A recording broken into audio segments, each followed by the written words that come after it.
Well, let me just start with something self-evident, which is Moses Cody, a quote from Moses Cody. Quote, "In a free country, we can recognize no force but the force of ideas." So here's a guy who's dealing with poverty-stricken, relatively uneducated forest workers, farmers, fishermen, miners, whatever, and who are desperate for money, desperate for jobs, desperate for something to eat. He doesn't talk to them about values. You may think I'm being a bit cruel here, right? Values is both a good word and a dangerous word. He doesn't talk to them about values. He doesn't talk to them about compromise. He isn't romantic. He says, we're going to win or lose on the basis of ideas. Ideas are concrete. They're intellectually structured. They're not romantic, we love you. You know, we'll do good. They're unrelated in that sense to concepts of charity, which one has to be very careful with the idea of values. What are we actually talking about here? What does it actually mean? The force of ideas. Why does he use the word force? Because real ideas, appropriate ideas, lead automatically to appropriate action. If you can say it right, then you can do it.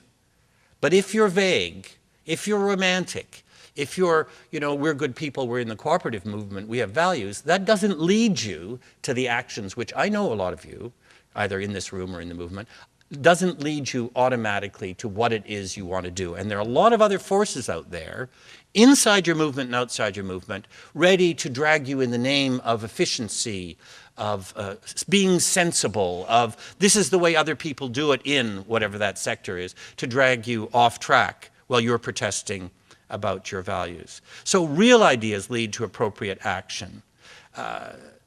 The values have to be expressed as concrete ideas leading to concrete, appropriate actions.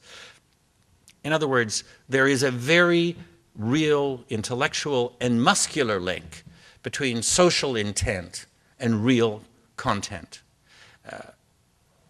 What I think that means is that the methods, which I know you're all looking for, I was invited a few years ago to come and speak to a national gathering in Halifax. I think it was in '97.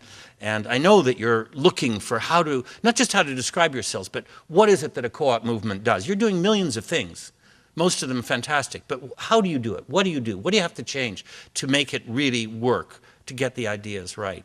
And what it really means, when I talk about ideas in action, is that the new methods, the methods you use today, have to be as original and as cutting edge and as non-derivative of what's being done by other people, as non-derivative as Desjardins was in his time or the United Farmers Movement was in their day. And I'm saying all this sounding extremely self-confident, but that's just an approach, you know a lot more about all of this than I do. I just started to read last night Ian McPherson's book, A Century of Cooperation. I don't know if it's out yet, whether other people have seen it. Yeah, and it's a really good book. I mean, there's a lot in there, and I mean, it's fantastic that a book like that has been written and is out and is done in a way that people can really read it. I mean, it's not a coffee table book, and it's not a school manual. It's something that people can actually read and enjoy and understand. Now, what I'd like to, and we were chatting about, a couple of us were chatting about this before, what I sort of specialize in is saying good people doing good things, struggling with how could you do better? And what I specialize in is saying the way to get to doing what you want to do is first you have to go backwards. You have to go backwards, not just into your history, but into history to find out what your basic assumptions are. And you will discover in many cases that your basic assumptions take you off track. They're sometimes invisible assumptions. Tom Webb and I were chatting about this in terms of what they're teaching at the new management school at St. Mary's.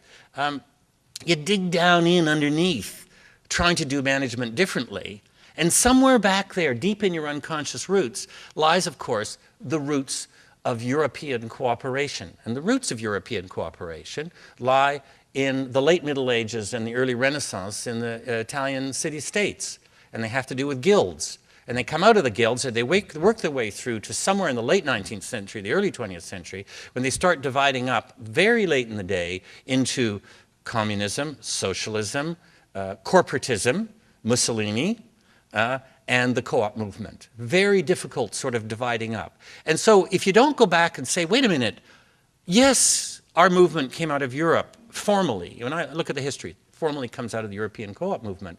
But is it really profoundly a child of that European movement entirely? Or is it only partially? Because if it's entirely a child of that movement, then you're stuck with those roots.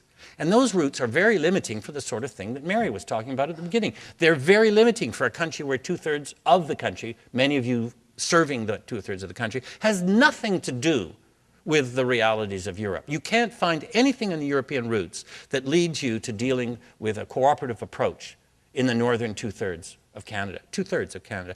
Nor can you find anything in the European movement that leads you to dealing with cities like Canadian cities, which are not European cities in any way, shape, or form. They're a new and old invention of a city as a place of cooperation. There's a disease, multiple personality disorder. I always say Canada's a multiple personality order, Well, our cities are multiple personality orders. They're not. This stupidity in Canada saying Toronto is so European or Montreal is more European than Toronto. I mean, talk about craven and colonial. But apart from that, it isn't true. They're not European because they don't have cities based upon non-legal cooperative living between people coming from all around the world, people who are becoming citizens within 5 years of getting here and yet are not expected to melt into the pot, as the US or the Europe would say. This is something very different. So you have to find the roots of cooperativism, not simply in Europe, but more profoundly here. And I think there are a whole bunch of things that tell us about ourselves and tell us about the way we took what seemed to be a European movement and tried to turn it into something a bit different.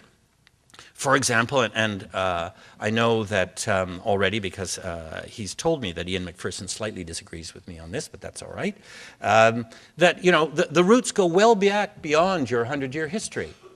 If you go to the Sharon, how many of you have been to the Sharon Temple just north of Toronto, just out of curiosity? Well, you all should have gone there, A, because it's one of the most beautiful buildings in Canada, wood, 1820s, I think 1820s, absolutely remarkable. Built by the Children of Peace, a breakaway Quaker group, very prosperous farmers and businessmen who in 1824 created the Farmers' Storehouse, which was a system using their wealth to band together farmers in order to free them from dependence on loans from banks and the merchant class, the kind of loans which bankrupted farmers in Canada on a regular basis. It was a kind of initial attempt at a co-op agricultural marketing board, and which later turned into things like the United Farmers Movement and the co-op movement.